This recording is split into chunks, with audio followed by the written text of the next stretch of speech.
Alright guys, welcome to another video. Today we're going to talk about KP. So KP is short for kill points, right? If you open up your main screen, you click on this question mark here, you can even see the breakdown of the kills you got from T1, T2, all the way to T5. I actually don't know the points you get from T1 to T3, just because you usually don't count them, but at T4 you get 10 points per T4 unit killed, and then 20 points per T5 unit killed. So, quick story, heading into KVK 3, so after KVK 1 and 2, I think I had maybe about like 100 million KP.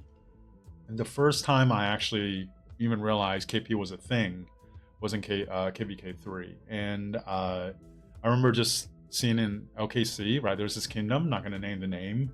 A lot of their members, anytime anyone commented in LKC, they would just point out their kill points and just make fun of it, right? It's solo, you know, like, what do you like, shut up, you shouldn't be able to talk here.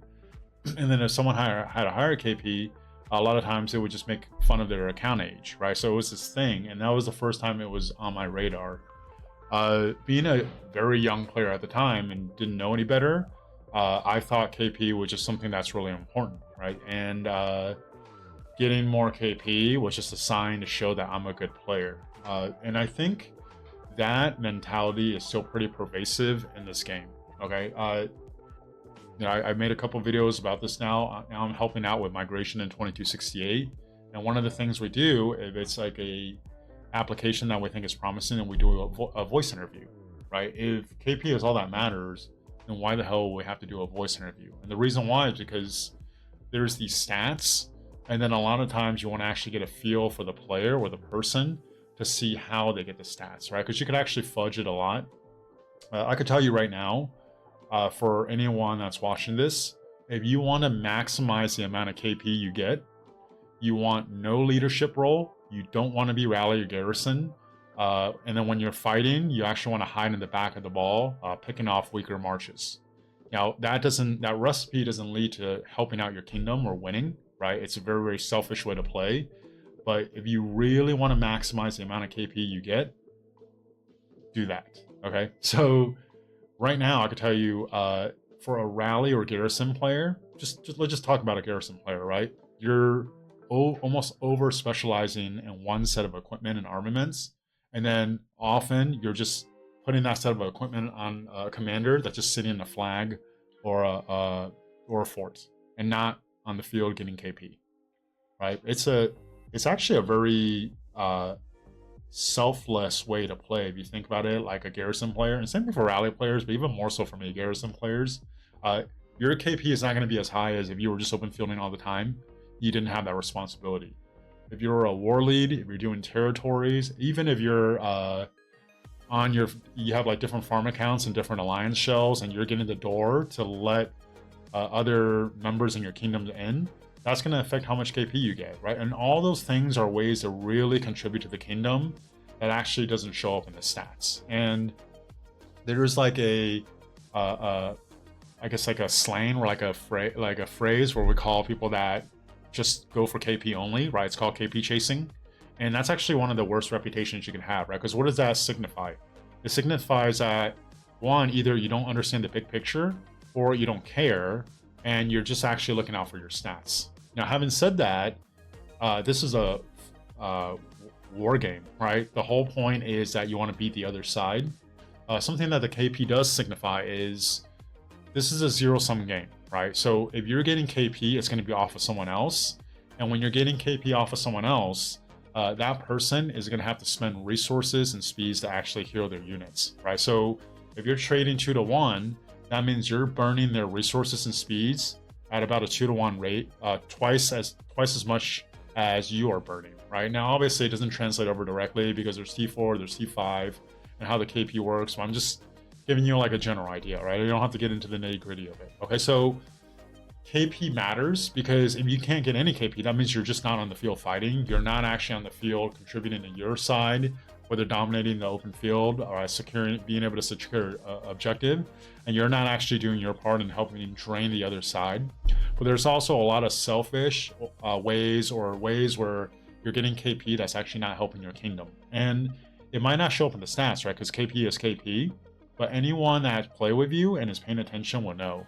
And I would say it's probably one of the worst reputations you could get. If you're known as a KP chaser or someone that doesn't follow the markers or follow Discord, right?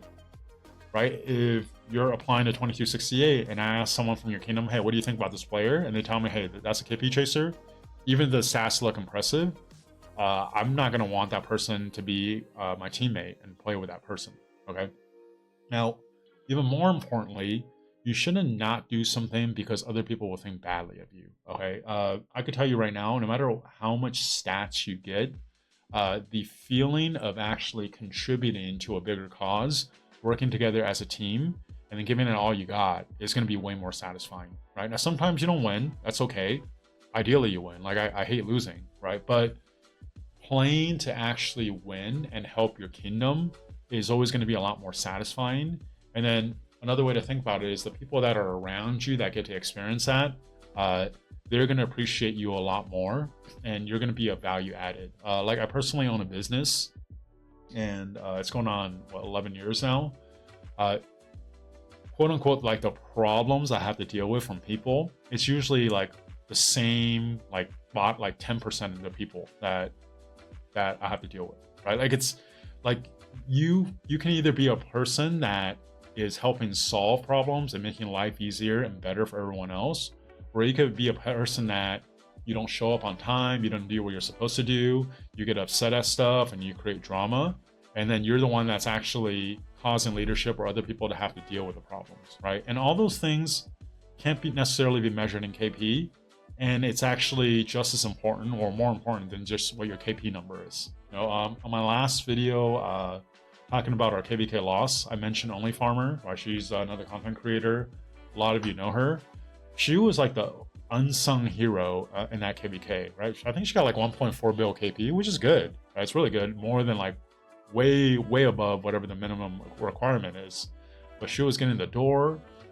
She would actually bring like a sandbag march to help like rage buff, to help buff the rally. She was always on, like she was very objective focused and helping put markers.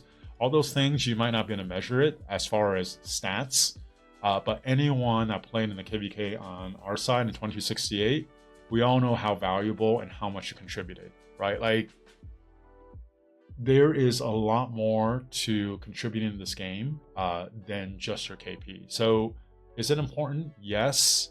And it's important to understand just how KP kind of fits into the big picture. And there's a lot more to contributing to a kingdom, right? If you're in leadership, if you're doing territory, if you're rally or garrison, if you have other responsibilities, it might take away from the KP you get, but the people that actually benefit from it, they have any understanding of the game, they will actually appreciate what you did and benefit from it. Okay, so now on the other side, I do want to address too, there's like some people that are just like fun police. When we're just fighting on the side for fun, they get really upset. Okay, if there's nothing where you have to be, I don't think it's that big of a deal if you're just enjoying open field fighting, right? For KVK, often you'll go 2 months in the off season before you get to fight again. And depending on the KVK you're at, sometimes you'll get like 2 or 3 days of fighting at most in a KVK. And then it's another like 2 or 3 months off season. So wanting to get more open field fighting, getting to, like test your commanders and equipment and armaments and see how they do against other people on playing, like that's okay. You don't like it, but when you have to be somewhere, when leadership puts a marker down or, hey, you need to be here, and rather than listening to that, you choose to just open field fight in an area that doesn't matter, that's when there's a problem. Or if you know there's like a speed up shortage or like a resource shortage where you have to manage it and you're just out there throwing it away for inconsequential fighting, then that matters, right? But if you don't have a problem with resources and speeds, and right now you don't have to be anywhere and there's some fighting and you go and have fun, I think people should be able to enjoy that. But if you're doing that and other people see you do it, then you better not run out of resources or speeds and ask for resources later, because then, why were you wasting your resources when you already didn't have enough for fighting that didn't matter, right? So it's not so much that you can't fight for fun, it's just that context matters. But regardless, when your kingdom needs you to be somewhere for a fight that really matters, and you're not there and you're fighting somewhere else just because there's more KP over there. I would say that's called KP chasing, and that's really a very selfish or just like an unaware way of going about it. Okay, but to tie all of this up, does a KP matter? Yes, right? Like if you don't get any KP in KVK, you're not contributing. But just because you get KP doesn't necessarily actually mean you're adding value to your kingdom. There's a lot more that go into it. A lot of it is just understanding how KP is just part of a bigger picture, right? There could be a rally player or Garrison player that just gets a lot of deads and not a lot of KP.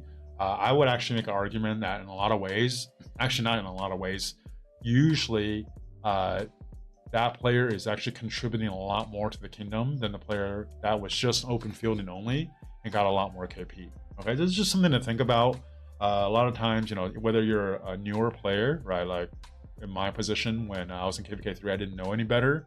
Just understand what KP means, and it's not the be all end all. Like when we're doing migrations and we're looking for players, right? Yes, we want an impressive KP, but even more importantly, we want to see what their mentality is. Like, how did they get their KP? What their reputation is, right? Like, if for anyone that's watching this video, if I asked another player that's in your kingdom or in your alliance and have seen you play, what would they actually say about you as a contributing member to an alliance or a kingdom, right? If they say you're a KP chaser, you know what? It's hard to shake that reputation, but you can actually change it and be a more objective, kingdom-oriented player. It doesn't mean you can't get a lot of KP and have a lot of fun, but when you're needed, it's time to drop whatever you're doing and go where you're needed, right? If you don't have resources, you shouldn't be out fighting on the side and then running out of resources before you have to. If you guys have ever invested in like stocks, crypto, commodities, gold, silver, anything like that, you'll know you can't, like, it's impossible to time the top. If you did it, it's because you were lucky, not because you knew exactly when the top is. Okay, now I'm mentioning that because when you're conserving or pacing your resources and speeds, it's actually really hard to know exactly when KVK is going to end. So usually, right, it's better to be a little bit more on the conservative side and still have some resources and speeds left when the KVK is over, as opposed to just going too hard and then just running out very early. And then the best you could do at that point is just kill your troops because you have nothing left to actually heal your troops. Okay. When you are fighting on the side, open field and everything, it is very important, one, to make sure your kingdom does not need you somewhere else. And then two, you're not actually burning through your resources and speeds in a way where it's taken away from your ability to contribute in the open field because you're out fighting an inconsequential fight. But if you do have the resources and speeds and you're not needed somewhere else and you want to fight and have fun, in my opinion, you should also be allowed to do that too. I do think there's a lot of people that swing the other way where they just think like, oh, anytime anyone's just fighting on the side for non-objective, even though they're not required anywhere else, they just shouldn't do that, right? Even in like dieting, right? I own a gym. I'm the fitness world. I don't know anyone that just eats only stuff that they consider as healthy. They don't splurge and have like room to enjoy stuff that might not be as healthy, but they personally enjoy it. Right? You can think about like fighting inconsequential fights in that way too.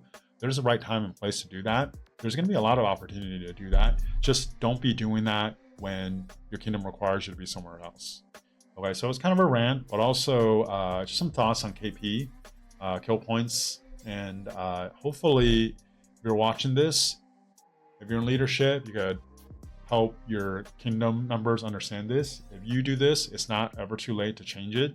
But I just want, like, if you don't realize this, right, how you actually fight, as far as in the context of helping the kingdom, people notice that, right? They might not tell you to your face, but they know whether you're a KP chaser or you're actually a valuable member of the kingdom that's contributing to winning KVK and contributing to a winning culture. So if you watch all the way to the end and you haven't yet, please like and subscribe. Again, thank you guys for watching, and I'll talk to you guys next time.